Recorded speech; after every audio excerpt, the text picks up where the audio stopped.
Neste primeiro capítulo da alimentação na gravidez, vamos abordar a nutrição nos primeiros 1000 dias de vida, bem como o ganho de peso durante a gravidez. Mas será a nutrição nos primeiros 1000 dias de vida assim tão importante? Antes de mais, há que compreender que este período corresponde ao somatório dos 9 meses de gestação com os primeiros 24 meses de vida da criança, constituindo desta forma uma excelente janela de oportunidade para promover melhor nutrição e saúde. Durante os primeiros 1000 dias de vida, podemos considerar várias fases na nutrição da criança.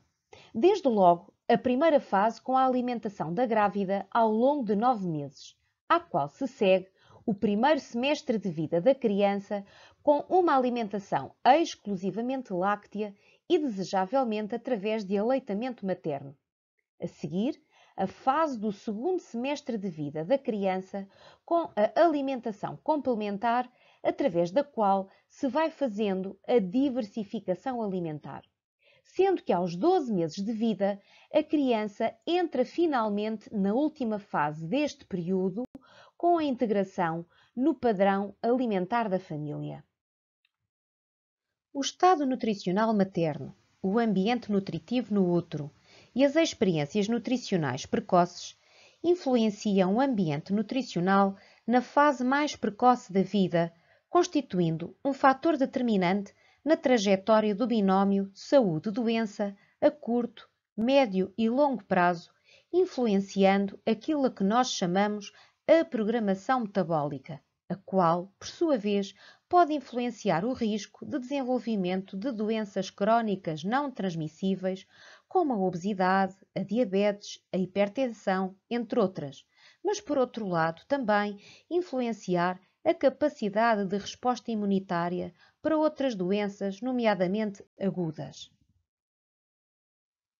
Uma adequada alimentação durante a gravidez pode assegurar um bom estado de saúde para a mãe, promover a saúde do bebê a curto e a longo prazo, garantir o aumento de peso adequado da mãe e do bebê, proporcionar um bom ambiente nutritivo ao bebê, reduzir o risco de complicações na gravidez, criar boas condições para o parto e ainda permitir melhor recuperação após o parto. Para que o ganho de peso durante a gravidez seja o mais adequado, deve-se comer inteligentemente para 2 em vez de comer por 2. Desta forma, o ganho de peso é lento e progressivo, embora este aumento seja mais significativo a partir do segundo trimestre. Mas afinal, que peso aumentar? Bom, o peso total a adquirir até ao termo da gravidez deve ter em consideração o peso anterior à gravidez para que se possa prevenir um aumento de peso excessivo ou um aumento de peso insuficiente.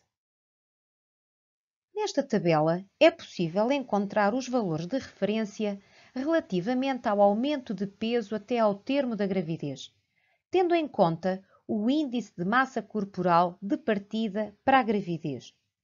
O índice de massa corporal é um valor numérico que resulta do quociente entre o peso em quilos e a altura em metros ao quadrado. Assim sendo, quem parte de um índice de massa corporal que corresponda a peso baixo, deve aumentar mais o seu peso até ao final da gravidez.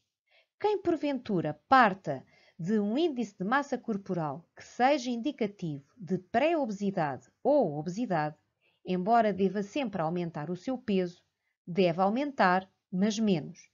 Quem porventura parte para a gravidez com um índice de massa corporal considerado normal, ou seja, entre 18,5 e 24,9, o peso a adquirir até ao termo da gravidez deverá situar-se entre 11,5 e 16 kg. Neste segundo capítulo da alimentação na gravidez, vamos abordar as necessidades energéticas, nutricionais e alimentares. Desde já convém salientar que a alimentação da grávida assenta num padrão de alimentação saudável, desde que adaptado às necessidades nutricionais específicas deste estado fisiológico. Como exemplo de padrão de alimentação saudável para uma mulher adulta igualmente saudável, recorremos à roda da alimentação mediterrânica, a qual organiza os alimentos em diferentes grupos de acordo com a respectiva afinidade nutricional, sendo que o grupo maior corresponde a cereais, derivados e tubérculos, cuja quantidade a ingerir diariamente depende de vários fatores, nomeadamente do nível de atividade física. Já os produtos hortícolas podem ser integrados ao longo das diversas refeições do dia, designadamente ao almoço e ao jantar, através da sopa e da guarnição do segundo prato. No que respeita à fruta, uma mulher adulta deve consumir no mínimo 3 porções dia. Relativamente a leite e equivalentes, devem ser 2 as porções a ingerir por dia.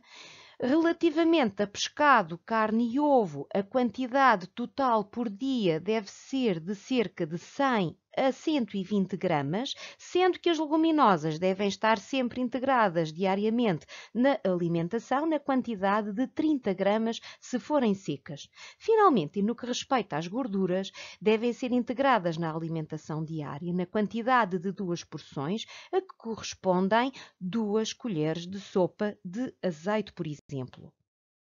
As necessidades energéticas diárias de uma mulher adulta dependem de vários fatores. Todavia, aqui vamos considerar apenas idade e atividade física. Assim, consideremos, relativamente à idade, mulheres mais jovens e menos jovens.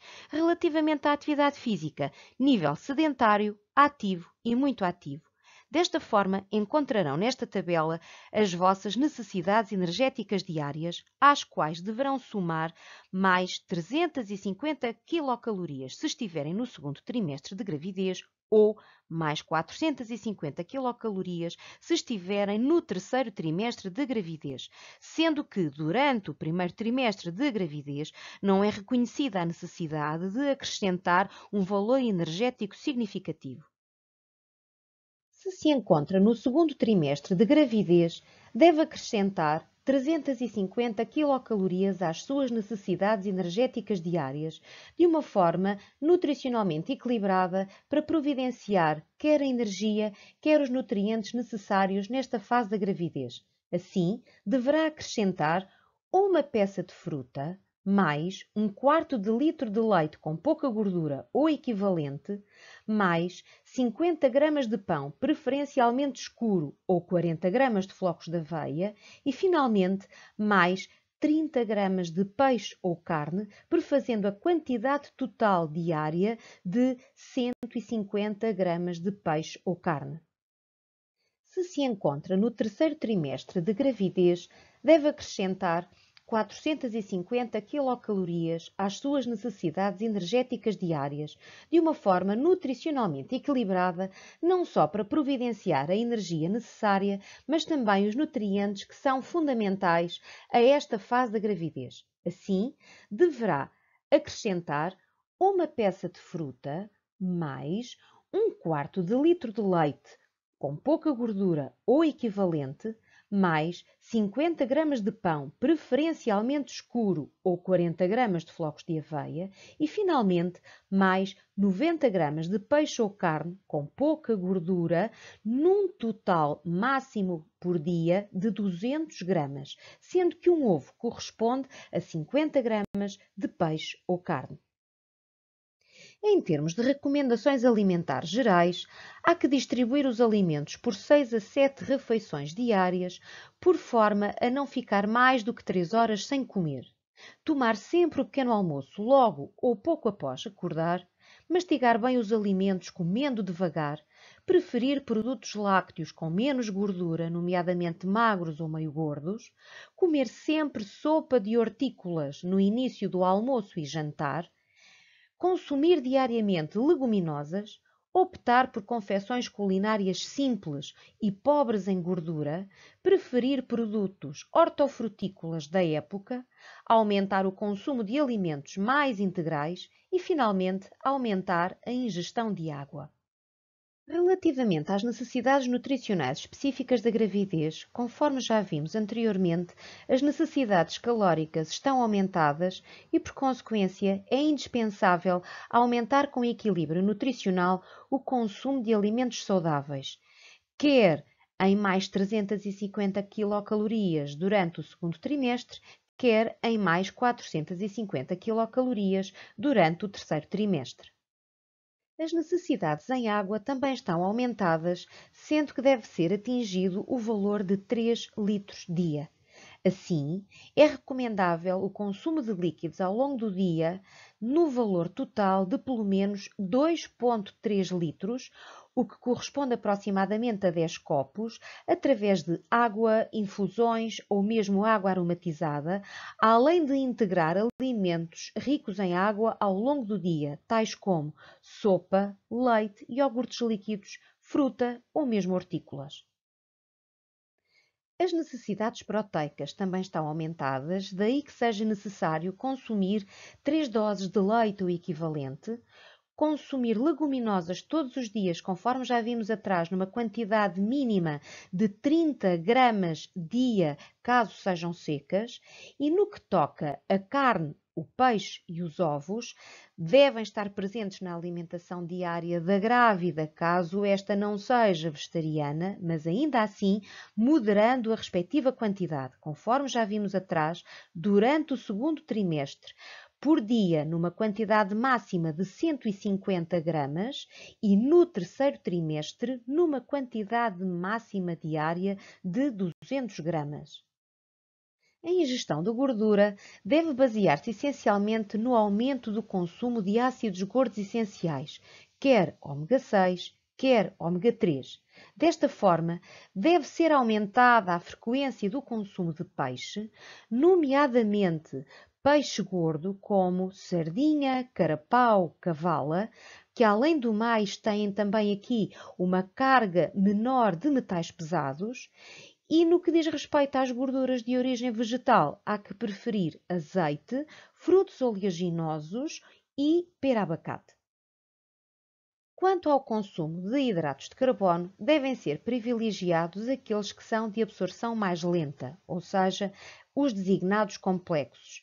Assim, há que integrá-los nas diversas refeições ao longo do dia para evitar cargas glicémicas mais elevadas, preferindo pão, massa ou arroz integrais, eleger flocos de aveia de entre os diversos tipos de cereais, consumir leguminosas diariamente, que além das proteínas vegetais também fornecem hidratos de carbono complexos, e finalmente optar por batata doce, embora em quantidade moderada, dado que esta batata tem uma maior riqueza em fibras.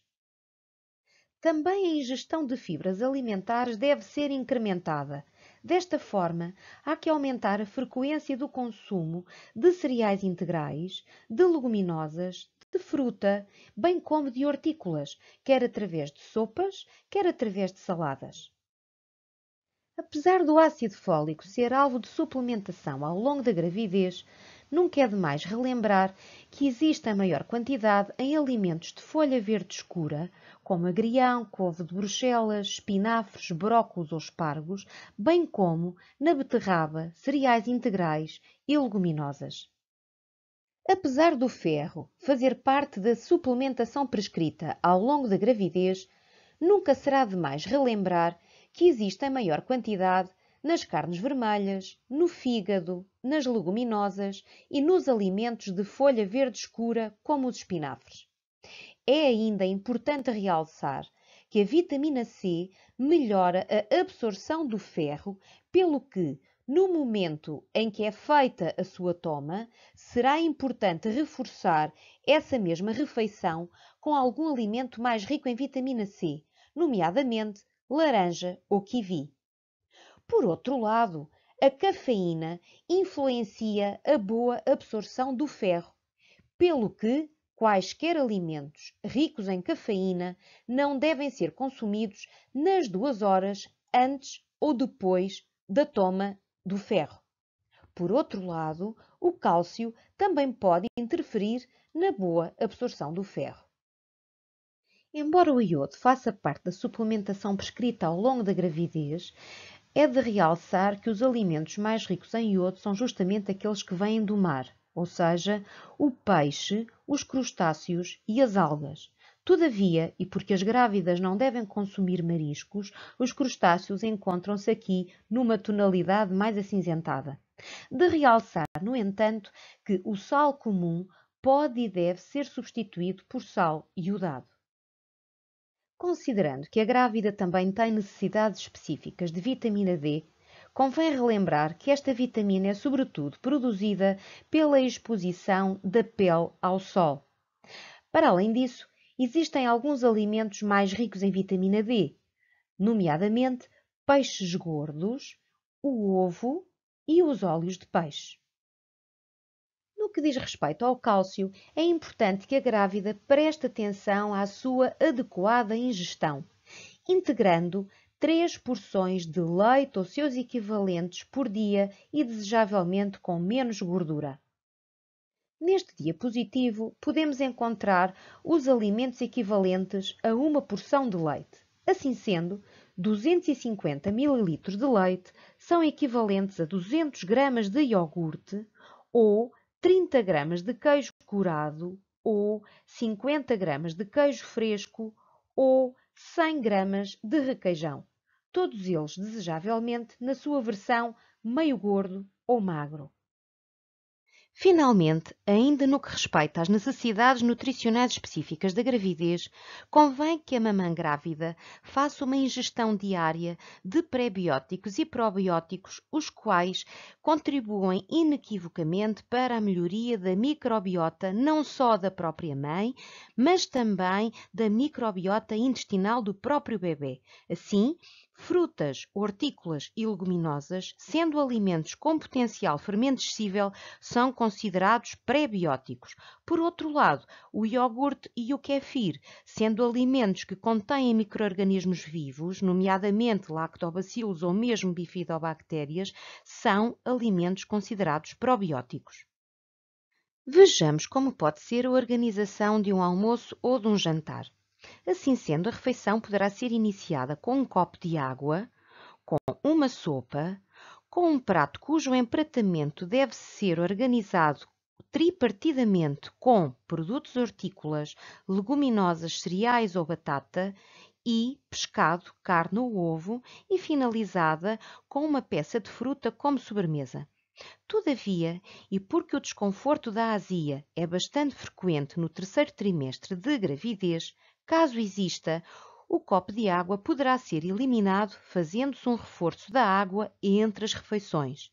Da mesma forma, a sopa poderá passar para metade da dose e, finalmente, a fruta poderá ser eliminada da sobremesa do almoço e do jantar, devendo ser consumida primordialmente no pequeno almoço e nas merendas ao longo do dia. Ao longo da gravidez, existem alguns alimentos cujo consumo deve ser moderado. É o caso das preparações culinárias ricas em gordura, o açúcar, o mel e os doces que não devem ser consumidos com frequência. Há que limitar o consumo também de alimentos processados e refinados, bem como o consumo de peixe mais rico em metilmercúrio, tais como atum, corvina, espadarte, garoupa, peixe-espada preto, perca, sarda ou tamboril. Também os condimentos devem ter uma utilização muito limitada. Os refrigerantes em geral, os alimentos com aditivos, os edulcorantes também devem ser moderados, sendo que apenas a stévia, o aspartame e a acesulfame são permitidos durante a gravidez. Também o sal deve ser consumido com muita moderação e a cafeína também deve ser ingerida limitadamente. Neste diapositivo podemos encontrar alguns exemplos de alimentos bastante ricos em sal.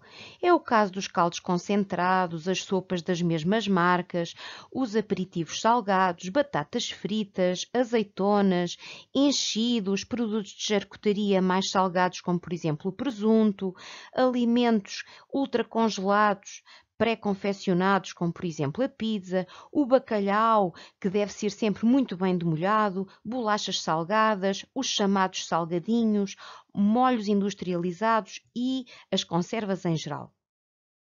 A grávida deve limitar o consumo de cafeína a 200 mg dia.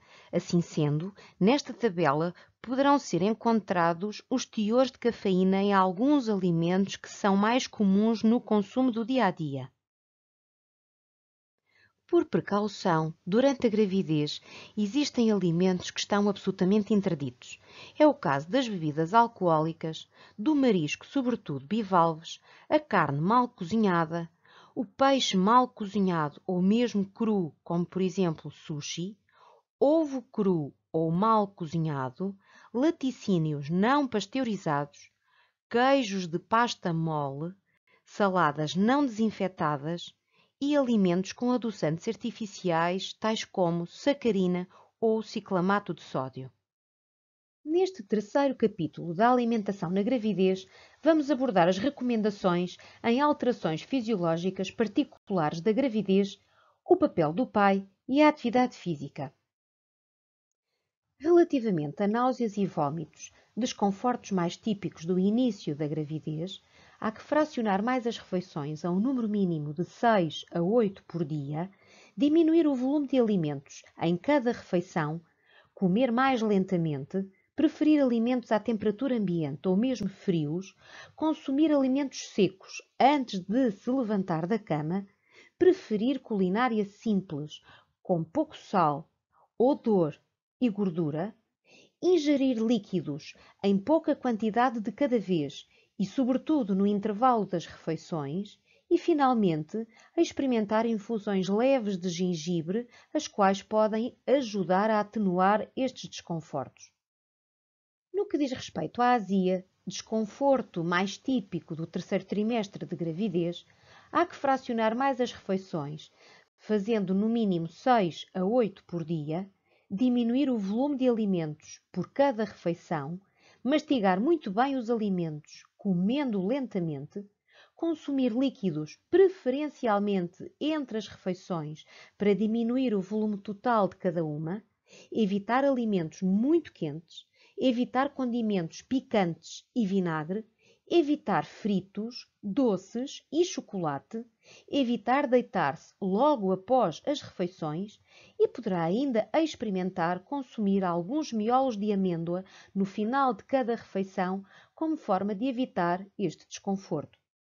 Relativamente à obstipação e ou hemorroidas, há que incrementar o consumo de líquidos, nomeadamente água, aumentar a frequência de consumo de algumas frutas, principalmente papaya, kiwi, ameixa e citrinos, aumentar o consumo de hortícolas em geral, integrados em sopa e legumes ou saladas a guarnecer o prato, aumentar o consumo de cereais integrais, designadamente flocos de aveia, aumentar o consumo de frutos oleaginosos, mais comumente conhecidos como frutos gordos, consumir iogurte diariamente, preferencialmente bífidos, e, finalmente, fazer exercício físico diário e reeducar o intestino. Quer desejos, quer aversões alimentares podem surgir ao longo da gravidez. Todavia, nunca devem pôr em risco o bom estado nutricional da grávida. Durante a gravidez, o futuro pai também se deve envolver. A estruturação e planificação das ementas deve ocorrer com a participação do pai, bem como a compra dos alimentos e a preparação das refeições. De acordo com as recomendações da Direção-Geral da Saúde e desde que não haja qualquer contraindicação médica, a mulher grávida deve manter-se ativa ao longo de toda a gravidez, embora adaptando a atividade física às características das limitações do seu próprio corpo, não forçando a barriga. Efetivamente, a atividade física regular traz várias vantagens, nomeadamente ajudar a controlar o aumento de peso, melhorar a condição física, ajudar a reduzir problemas de pressão arterial, melhorar o sono, prevenir a diabetes gestacional e ainda melhorar o humor.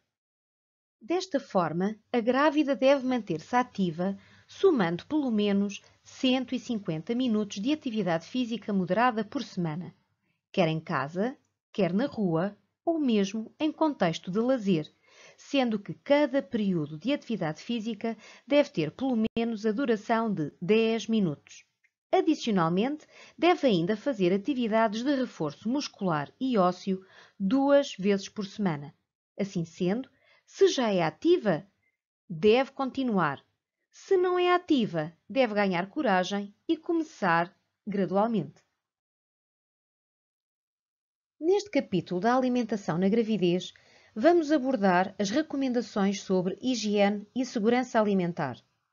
Embora estas questões sejam obviamente importantes ao longo de toda a vida, durante a gravidez assumem uma particular importância, dado que algumas bactérias e parasitas podem ser prejudiciais para o bebê.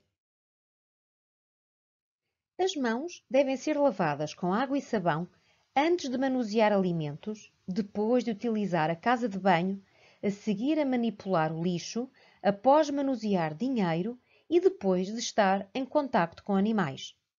As superfícies de preparação dos alimentos devem ser, obviamente, mantidas limpas antes, durante e após a preparação dos alimentos, sendo que no final de toda a elaboração devem ser igualmente desinfetadas. Os alimentos hortofrutícolas, como os legumes, as hortaliças ou as frutas, devem ser sempre muito bem lavados em água corrente. E no que toca às frutas, mesmo que estas venham a ser descascadas antes de serem consumidas, ainda assim devem igualmente ser lavadas em água corrente. Os alimentos crus e os alimentos já confeccionados devem ser sempre mantidos separados até ao início da refeição. Relativamente à confecção e aquecimento dos alimentos, há que cozinhar completamente a carne, reaquecer os alimentos levando-os por algum tempo à fervura, reaquecer os alimentos apenas uma única vez depois de cozinhados, sendo que grávidas devem rejeitar sobras que tenham sido aquecidas anteriormente. E se porventura o micro-ondas tiver sido utilizado para cozinhar, há que verificar sempre se o alimento ficou bem passado ou cozido no seu interior. Finalmente, e no que se refere à conservação dos alimentos pelo frio, temos a zona superior considerada a mais fria, onde devem ser acondicionados os iogurtes, o queijo e os alimentos cozinhados que devem ser já colocados frios e sempre em recipientes bem fechados. Numa zona intermédia, imediatamente abaixo à primeira, devem ser colocados carne, pescado e produtos de charcutaria, além de produtos de pastelaria, se excepcionalmente existentes. Na prateleira mais inferior, devem ser colocados os alimentos em fase de descongelação, os quais devem estar sempre acondicionados em recipientes para que se evite o derrame de líquidos que resultam do processo de descongelação. Já nas gavetas inferiores devem ser acondicionados os legumes, a fruta, a hortaliça, bem como as leguminosas frescas. Na porta do frigorífico podem ser colocados alimentos como a manteiga, a margarina, o leite ou a água. No congelador devem ser organizados os alimentos congelados, como hortícolas, pescado e carne, cujo tempo de conservação no congelador deve ser observado tendo em conta as recomendações constantes na respectiva embalagem. Muito obrigada pela vossa atenção. Para qualquer dúvida ou questão, podem contactar-me pelo e-mail indicado em baixo.